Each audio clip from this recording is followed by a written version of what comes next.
We'll see, yeah, we'll kind of look at what Algospeak is, why it developed in the first place, and why we as journalists should pay attention to it and really why we should care at all.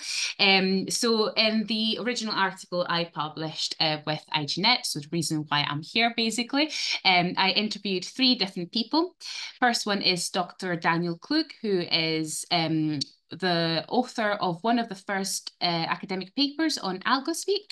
Then I interviewed Evie Plum, who is a sex educator and a psychosexual therapist in training, known online as Literally the Best. And then Erika Mazzano, who is the audience manager at Deutsche Welle. So during this session, I'll try to bring the kind of the experiences and expertise they shared with me as well, so you can have a bit of more varied outlook on the topic as well. So, but before we delve into the details of the topic, I thought we could try and have a sort of kind of icebreaker test about Algospeak.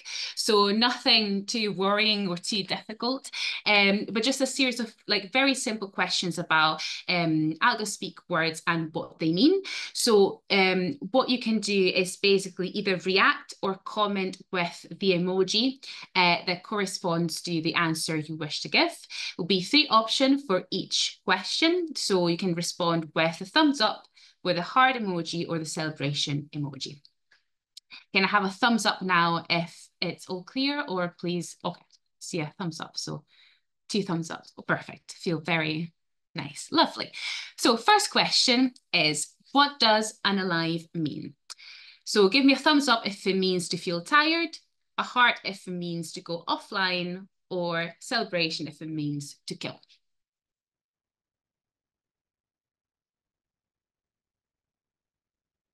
Yeah, a bit of a mix of responses.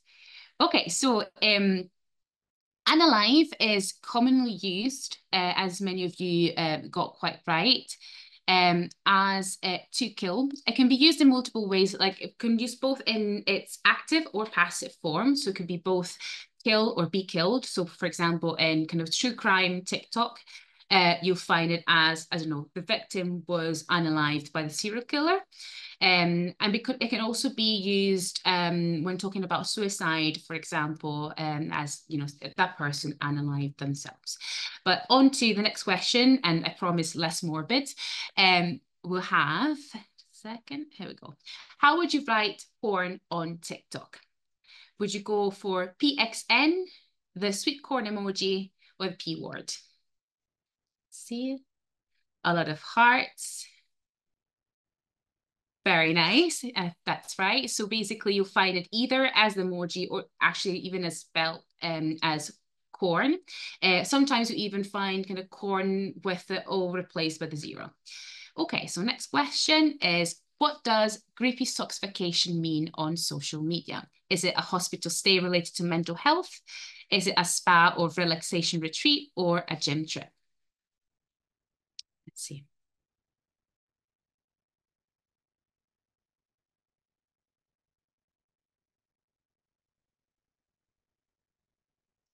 But very good consensus of this one, yes. So it's usually referred to, used to refer to basically stay in a psychiatric ward.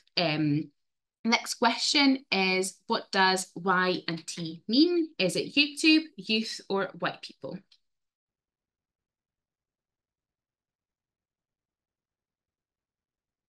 Oh, mixed responses. I like this one. Okay, so white is actually commonly used for white people. You can also see it as the emoji of the poem of a white hand a lot of the time. And then last but not least, in Algospeak, what does SA stand for? Is it social awareness, Soviet army, or sexual assault?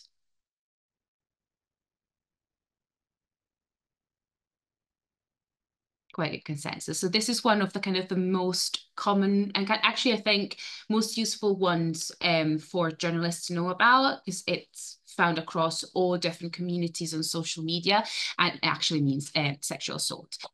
Okay, so we've kind of dipped our toes a bit into how Algospeak usually kind of looks, how how we can find it online. But let's take a step back and look closer at what it means and where it comes from. So the term itself comes from the words algorithm and speak. And it usually refers to the kind of the growing vocabulary of alternative spellings, symbols, and euphemisms that creators use on platforms like TikTok and Instagram to basically evade social media content moderation. This phenomenon regularly appears on captions, so you might see it quite often there. And now, well, for a while now, you see it also on videos and on graphics. The reason why this happened, so you might ask yourself, like, why do users feel like the need to almost conceal their content? Is it because they're going against community guidelines and they're trying to promote maybe harmful content? And in a way, I would also say kind of yes and no, because of course you always find communities that are promoting maybe illegal operations or harmful content that will try to conceal, that will use maybe coded languages to conceal what they're doing. But the dynamic behind Algospeak is a bit different. So what we need to remind ourselves is that every day on social media, we have an enormous amount of content that gets shared.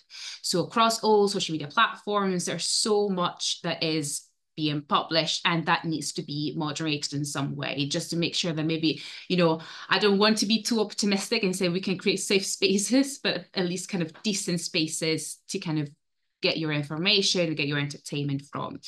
But because of the quantity of the posts that are being published, it means that relying only on human moderation is basically impossible. And what happens is that most social media moderation is actually conducted through algorithms. And as Daniel Klug shared in the article, in the interview with us for IGNet, the problem with algorithms is that they can't really tell the difference. They can't really tell context. So if one of the rules that we are supposed to follow is not to be we can be sexually explicit, we can be promoting sex work, for example, we could use the word sex in terms of sex work and being flagged because we are actually going against the guidelines of the community guidelines. But we could also use sex as part of like a public health campaign and be flagged anyways. This happened, for example, for a lot of breast cancer campaigns, breast cancer awareness campaigns. They got flagged because they were showing breasts, but it was nothing relating to kind of, it was nothing harmful. It was just an awareness campaign.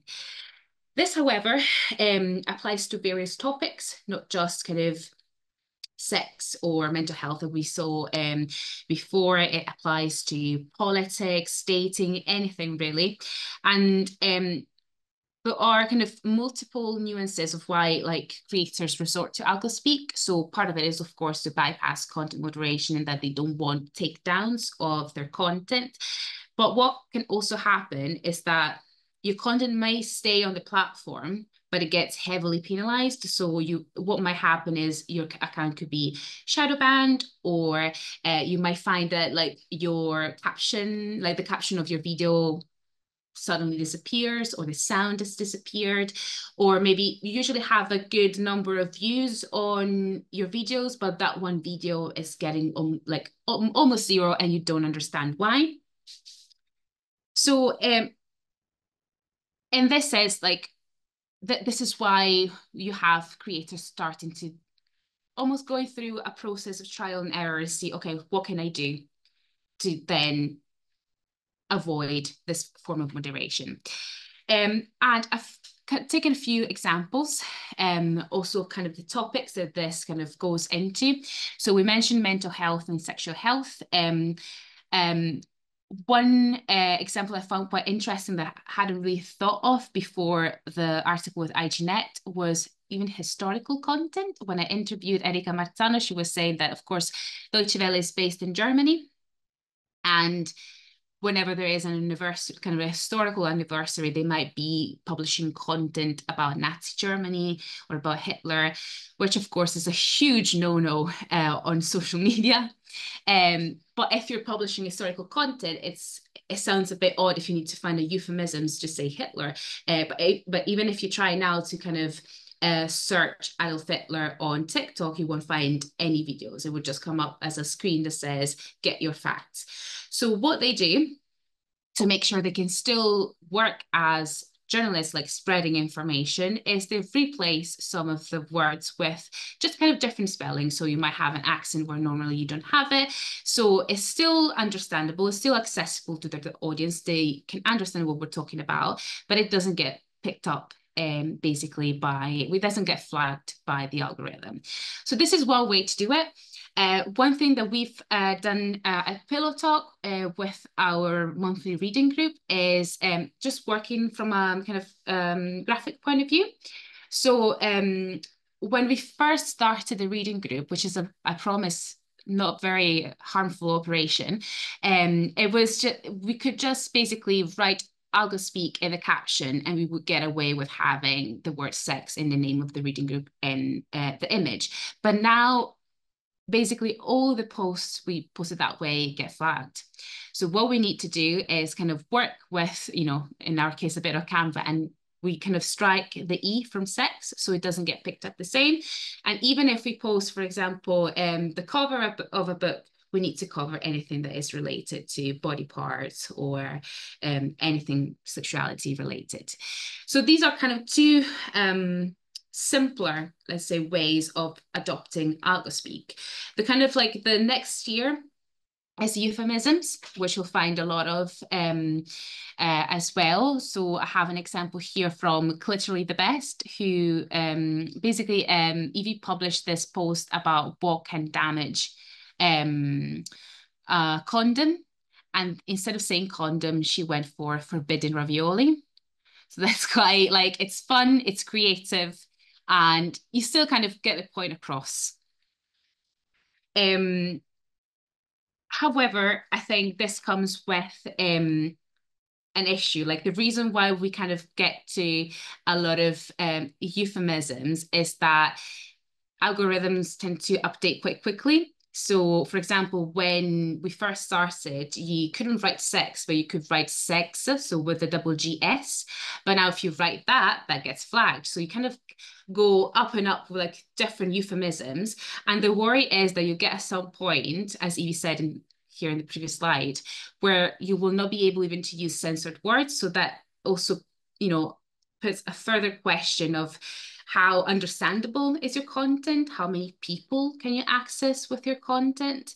And also how right is it for this type of content that is quite benign, has no, harmful intention to be this censored. And it's not just with sexuality. Like this is kind of my first example because it's something I see every day, but you'll see it with political reporting as well. There's been an investigation, for example, by Human Rights Watch about kind of suppression of content around Palestine, and it was flagged with very unclear terms like sexual nudity and spam. So what kind of connects the two worlds, I think, is just the lack of clarity when it comes to the community guidelines. So you know that you can't do certain things, but there's no clear rule to follow, like there's specific rule to follow. For example, as with Pillow Talk, we've created this support group for people working in the sexual health space. And we have quite a few sex therapists that keep saying, I wish I knew exactly what I can say on social media, but it's not clear. And this poses a lot of questions about, I would say, it's free speech on social media as well. So it's like, what can you say? What can you say? And if it's not clear, what does it mean in terms of accountability of this platform? Is because then decisions are very difficult to appeal to because you don't reach a person. And it's just like, it's a lot of problems that intersect when it comes to Algospeak. So there's like the nice part that is kind of the creative part, and kind of looking at how language can evolve and communities can kind of relate to it. But there's also a lot of other problems that intersect to it. So for example, there's a lack of accessibility, both in terms of finding the content. So if I'm looking for health information or political resources, I might use language that is quite straightforward, but that will not get me the content that I need. So especially like I mentioned before, if it's a campaign on kind of breast cancer awareness, or if it's on HIV, I need to find that information. It's not something that should be concealed under creative euphemisms. There's also been quite a few studies showing that this kind of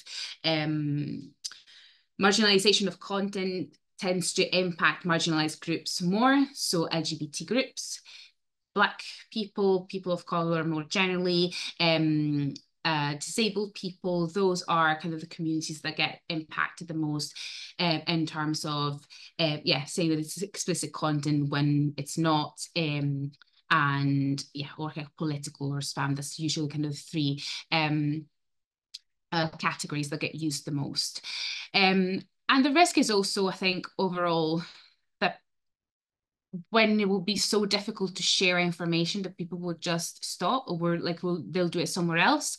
And it's also a huge problem in terms of accessibility. And if you're, as journalists, especially if your audience is, for example, a mix of people who are not native speakers, who may be not neurotypical, if they have learning disabilities, how are they meant to access your content if you can't say things straight, basically?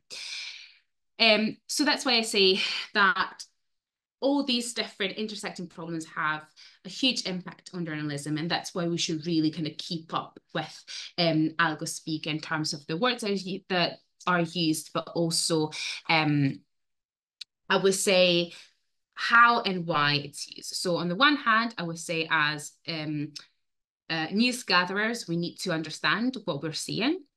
So it's important to keep up with all the different kind of lingo we see. There's a famous example with the actress Julia Fox, who commented under the TikTok of a person talking about sexual assault, thinking they were talking about mascara when instead that was an Algospeak word. So she had like to publicly apologize and everything. But if that happens to a news organization or a journalist, that's, I would say, even like worse for a lot of like different reasons. So in terms of trust with your audience.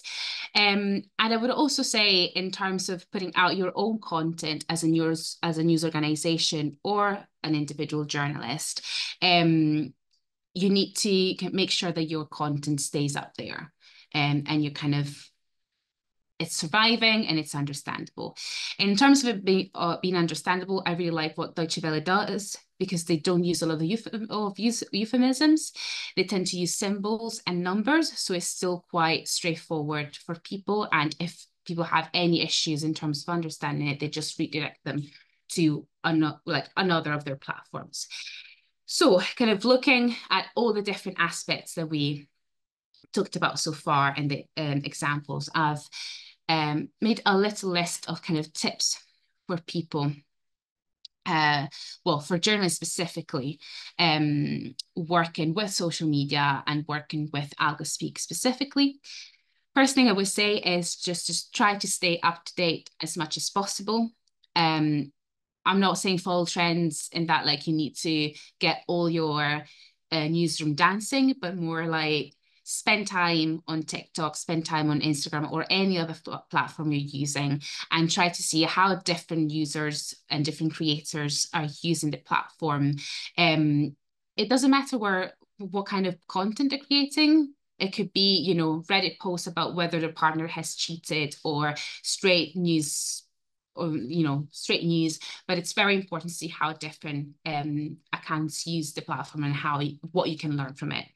Once you've learned a few things, then I think you can be more strategic. So for example, you can be intentional with how you use the platform. You can look at the next quarter, 6 months, a year, and you're like, okay, just a freelancer, or and I'm a small newsroom, I'm a big newsroom, I have this much capacity and this much resources that I can invest on social media. What do I want to do? Do I want to increase brand awareness? Do I want to increase conversions? Or do I want just to experiment and see where this goes? Based on that, then you can make a plan that kind of works well for you and your newsroom, and it kind of also, it's respectful of everyone's well-being. Third tip is to just choose words wisely. It kind of goes with our job to be quite mindful of the words we use, but we'll say add an extra layer, see what the young people are using and see if that works with your brand or not.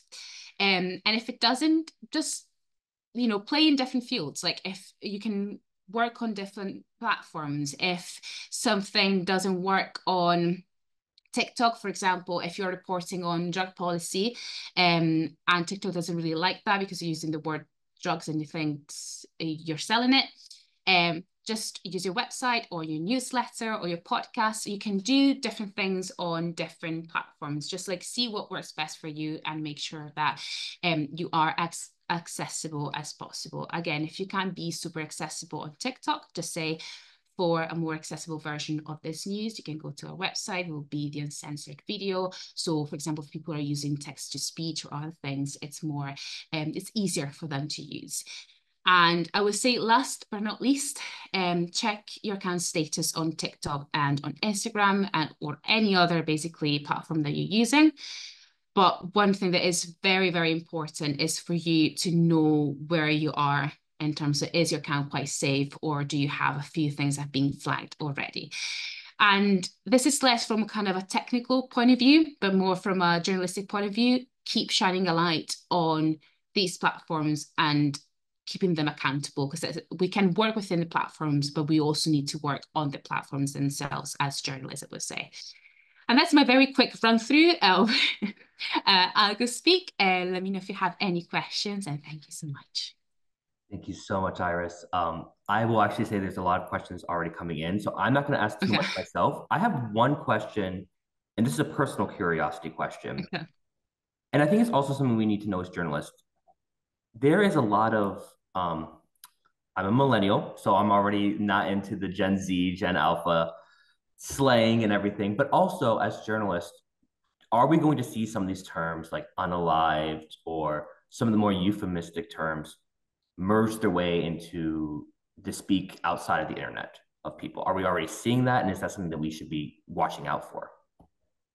I would say so. I definitely see it in younger generations. I think partly because they spend a lot of time online. I mean, we do too, but I think, it's not our formative years maybe. So I think that will definitely kind of start to seep through.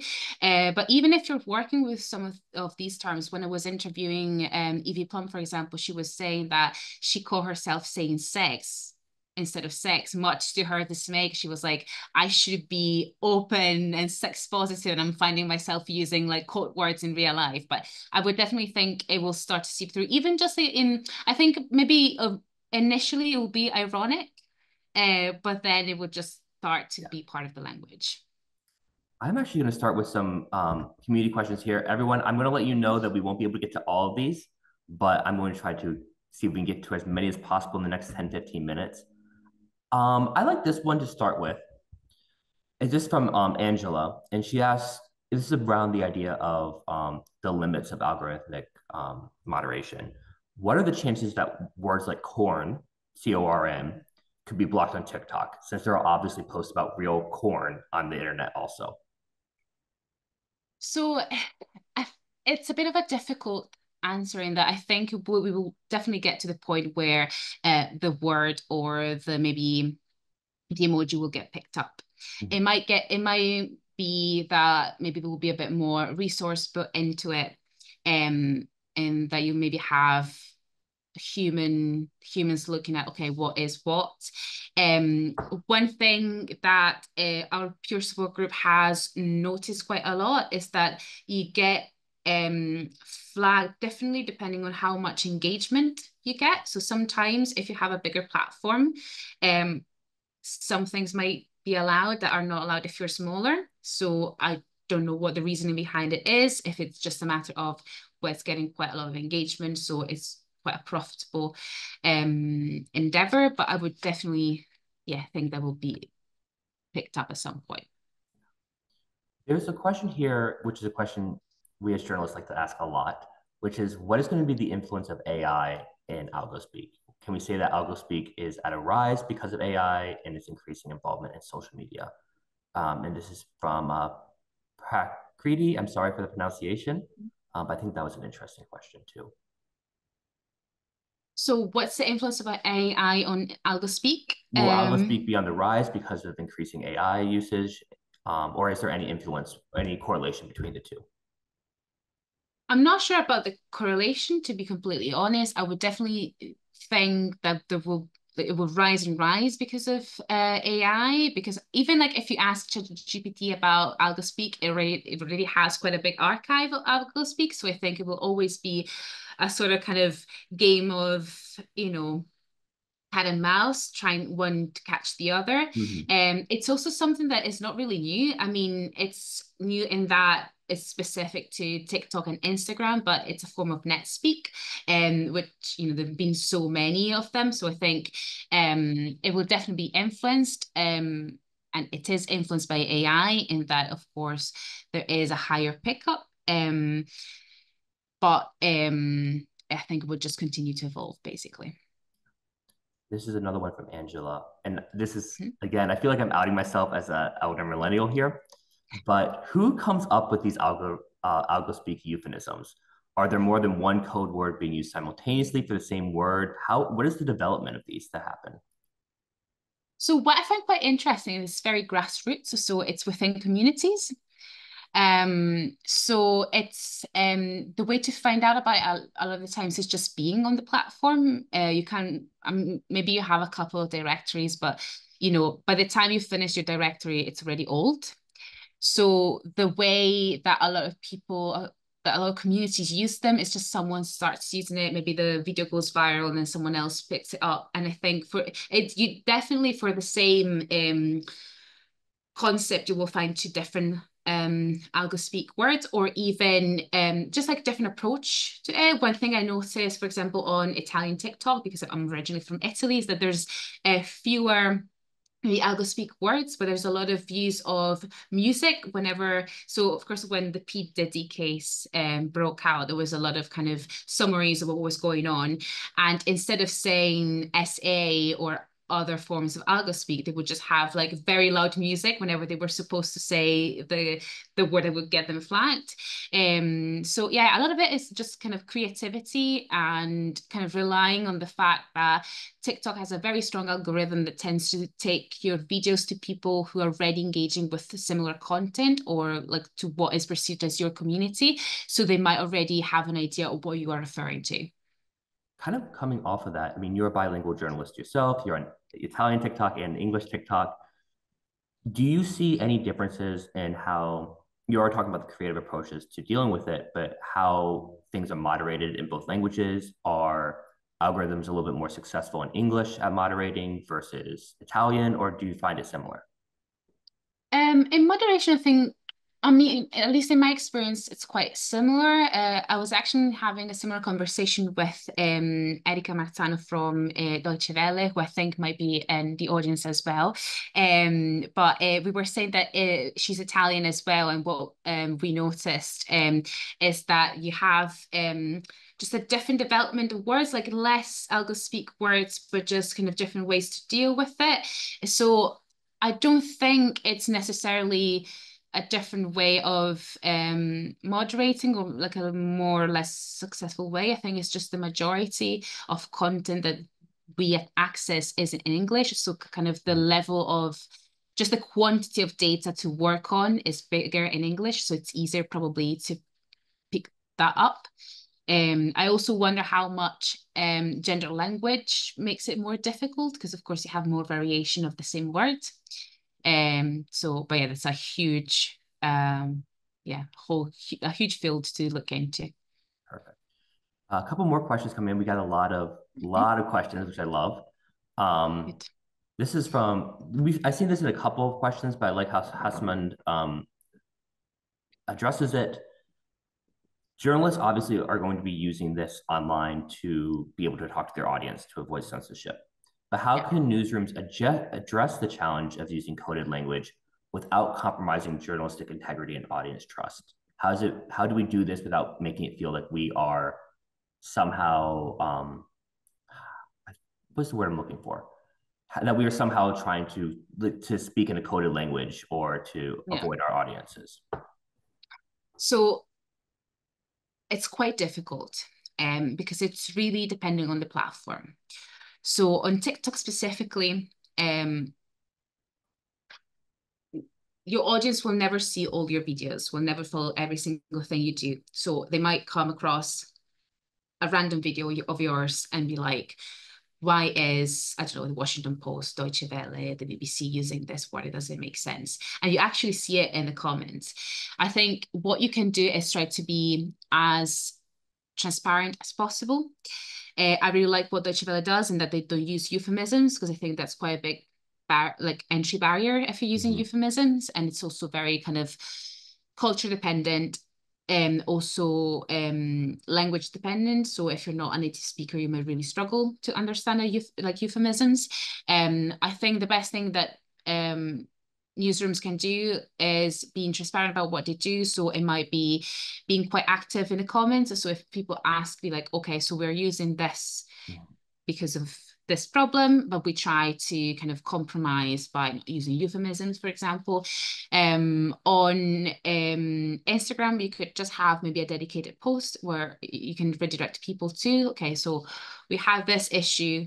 You do like a little carousel, for example, and can redirect to a website page where you have either like the uncensored versions of what you're doing or an explanation, an article, whatever is most useful.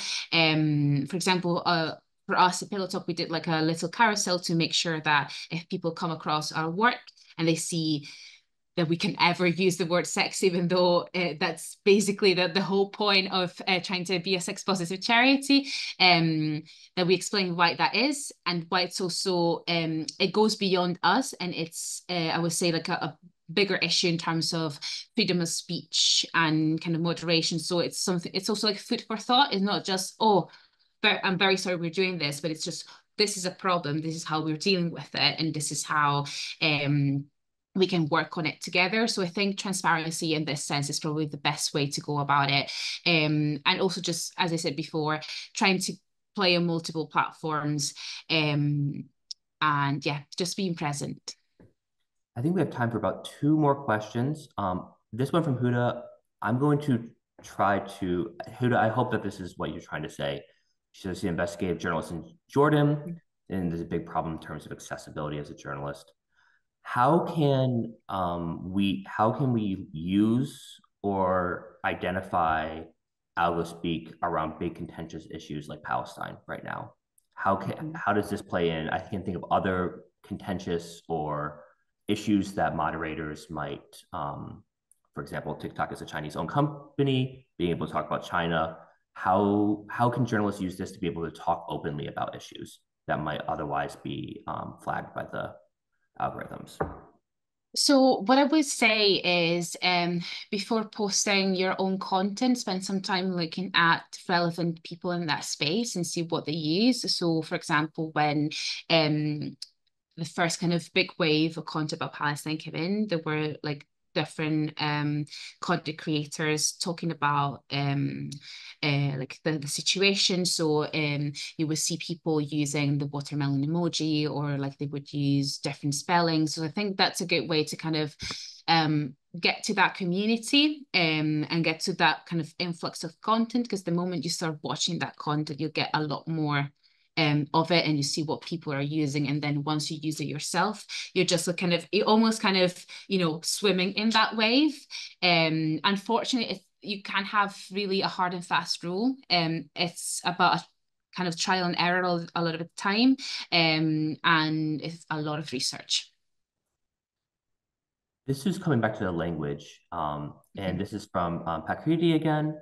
Um, I I feel like we see algo speak cases for the English language a lot. I would say maybe for I could say to extend this to European languages. But Mhm. what about is quite rare? She says it's quite rare to see it in case of getting your contact flag if it's a language other than English. How long before we start seeing such cases with other languages? I'm thinking Hindi, Arabic, some of the larger other languages. I mean, I don't think it will be long. It's just a matter, I guess, of like algorithms picking like some topics up more kind of quickly. Um One there's I think an example from the Chevelle, I think it was from the Polish account. So it's always like European, but like it was one of the few languages where we could like identify something like close to Algospeak.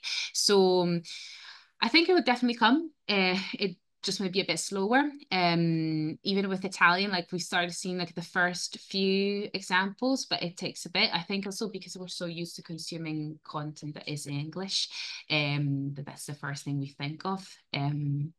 But yeah, I'd be actually very curious to see what other languages come up with.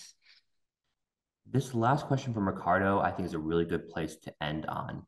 I would like to ask about how and what actions between journalists and readers can be made regarding Algospeak literacy. What is already happening inside newsrooms about internet communities and social networks, and how can we create ways for journalists to be within newsrooms to be Mhm. able to be Algospeak literate? I mean, I would say create some peer resources, first of all, especially if you have access to kind of bigger networks. If you are a big organization, that's quite, like, I would say easier because you have a lot of like, brains you can pick and you can have maybe, a massive spreadsheet about it. It can get like updated and everything in terms of what happens with your readers. It depends if you're like a small organization, one thing you could do is even like focus groups or like online events. I think it really depends on what your organization how your organization is structured, how big it is, and what your readers expect from you. So if you have any contact with your readers, I would say just even ask sometimes, like, do you know what Algospeak is? If I say this word, do you understand what that is? And if not, what would you like to know? So I think in this sense that in a way, the same way it developed, it needs to kind of continue being known. So it's through communities, just maybe different communities, but like try to create connections with the people you're working with and working for and see what knowledge can be exchanged. So very kind of democratic way of looking at it, maybe. There's a tiny last question here, which I saw earlier, Mhm. and I'm curious about this myself. Is there a good place online to kind of like get like a dictionary of Algospeak words? Daniel Klug actually did one, like a very small one, as part of his paper. I'll have a look if I can find anything else, but that's the one that I found Mhm. that has kind of the most options. And yeah, I would say that that one is probably the most complete I've seen. You'll see some others, but um, in all honesty, you can have a look, but the best thing for you is just to keep up with it on the platform because like some of them are already old just because they might have a lifespan of 6 months. You never know. Well, I know there's more questions. I think that we are at time though. Iris, thank you so much. I learned a lot from this today. I think a lot of our Very listeners did glad. too. So everyone, there'll be a recording of this up on YouTube. Iris, if it's okay with everyone, if we could share the slides later on too. Um, Yeah, absolutely. we'll share them on our Facebook group. Thank you everyone for coming. Iris, thank you so much for joining us today. This was a Thank great you. presentation, and everyone, we will keep you in touch with what our next session will be. But in the meantime, um, thank you, everyone. Thank you, Iris. Thank you. Have a All lovely right. rest of the day. Okay.